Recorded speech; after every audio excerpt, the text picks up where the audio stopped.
if you look at the early Masters at Work records or any records we made back in the 90s, they are very compatible to the sounds of today, and it's because of the way we made those records. They were recorded well. We worked a lot on drum sounds, I mean, all the way to the mastering. And it paid off because these records are good today. I mean, people are playing them today. I walk into a club, and whether it's a house club or a techno club, somebody will play my records. I mean, you know, I was in, I'll give you an example. I went to Amnesia to see Marco Carolla, and what did he play in front of that whole crowd? And it sounded amazing, and they went crazy. It was the hot dance. The generation of today, they're very inspired by our sound. And the way I see it is, back in the 90s, what were we listening to? The 70s and 80s. Now it's 2016, and everybody's wants the 90s, you know what I mean? So we all happen to sit right in there, and we made a lot of music at that time. So it's really nice to know that it's influencing a lot of the youth culture today. What happened was, yeah, we did see everybody was getting more into the synth sounds, moving a little away from the organic sounds. But we have that side of us too, because we're very influenced by the punk era. We're very influenced by that era of rock where they experimented with dance and disco. From the days of B-52, Mesopotamia to, I mean, you know, Talking Heads and that whole sound. So, I mean, that's been a big influence for us. Renegades, I mean, there's so much out there that we've played as well. And that's from our upbringing in New York of being able to grow up with DJs like Larry Levan who were open-minded and played all sorts of music. You know, so those influences came out in our music as well. You know, a lot of what Kenny and I did, especially with New York Soul, it was all about growing up in New York City, so we gave you a history of that.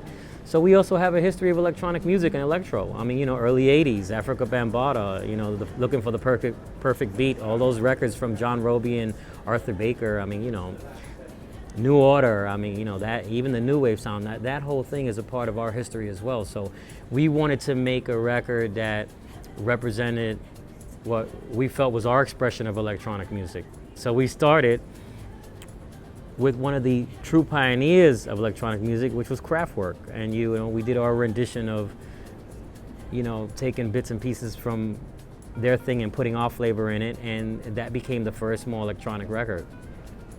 And we put out about 3 or 4 singles, and we did about 12 demos that never came out. They're like, you know, archives.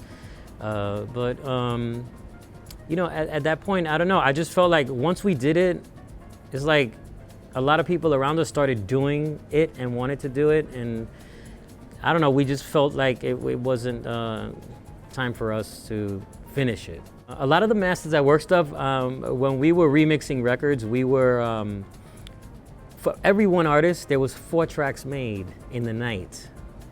So we only used 2 of them. So imagine you have 4 or 5 tracks made in a night, you always had 3 left over. So we have so much product, and more electronic was just another, I guess, color of Masters at Work, another shade. As long as we're around, I don't think the history will be lost. I mean, it's funny, I was in Circo Loco in Ibiza, sorry. And I was there on a Monday night hanging out, and Derek May comes up to me and he starts talking to me, oh, we haven't seen each other in a long time. And he tells me, you know, I guess he was feeling a, you know, certain thing at that point. He's like, Louie, man, I just want to tell you, man, we're like a dying tribe. I loved it when he said that. I was like, wow, you know.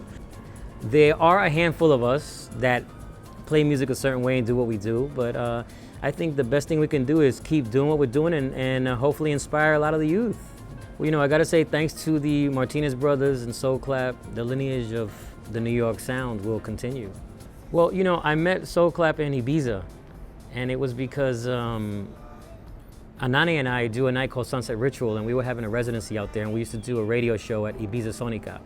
When we walked in to do our show, because we used to do it live, you know, speaking, playing, everything was so much fun. I heard Stevie Wonder playing in the studio, and I said, who's that playing Another Star in the studio? Because usually when I walk into the Ibiza Sonica, I'll hear something kind of techie or something kind of chill out or whatever. And I heard Stevie Wonder, so I said, that gotta be somebody from home, you know? And I said, Moses, to my tech, I said, go check and see who's in there. And he says, Louie, it's SoulClap. I said, bring him out so I could meet him. And then they came out, we met, and we just hit it off. We started talking a lot and sharing music, and I said, show me what you guys do. He sent me an email. Actually, Charlie and Eli both sent me an email with like 40 tracks. I said, oh my goodness, I didn't realize you guys made that much music. Yeah. Great. So I started getting into their music, listening to their stuff, and we were talking more, and then they said, you know, we have some new artists on our label. If you want to hear some of that, I said, yeah, send it over. And that's when they sent me Nick Monaco. So that's it. I said, look, I got some ideas. Let me do a remix, and I'll put out your original mixes. And when I did, it was great because it kind of, you know, mixed the crowds. People who loved him were listening to me. People who loved me were listening to him. And it just introduced everybody to everybody. All the songs are different. Everything has its meaning, you know, and every song, every production is tailored to the artist. I mean, that's what I really try to do. Obviously, there's a continuity in the flavors because it's me, you know, musically. And I think I've contributed a lot to this music, to this house music. And I wanted to make an album that represented a lot of the sounds that I had a lot to do with. So I think having the 28 artists really was really important. It made it a lot more powerful. 25 artists, 28 songs. For me, I just wanted to do something that really catered to people who love house music.